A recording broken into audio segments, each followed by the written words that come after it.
Maintenant, la façon avec laquelle McIntyre perd son titre, c'est très dur. Moi, McIntyre, c'est un de mes catcheurs préférés parce qu'en fait, encore une fois, en tant que divertisseur, il est juste excellent. Excellent acteur, excellent mic worker, excellent divertisseur. Il a la carrure, le look, il est crédible.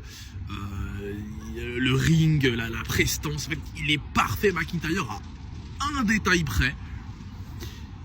Il vend pas.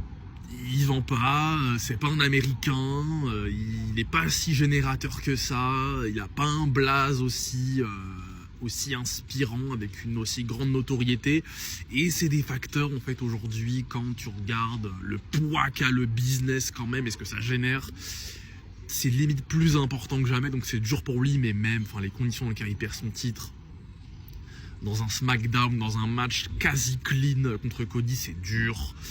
Après, c'est très dur pour des mecs comme McIntyre de devoir faire face en fait à des aussi grosses puissances et d'aussi gros générateurs comme Cody, qui juste pas de chance en fait. C'est une ère où il y a trop de babyface surpuissants qui apportent trop de trucs en fait et McIntyre il s'en sort quand même. Il arrive quand même à choper des titres de temps en temps et tout, mais bon. Il aurait pu très clairement perdre son titre au Chamber, Cody qui le reprend, après avec un truc où du coup il donne un shot à Orton, des trucs comme ça quoi.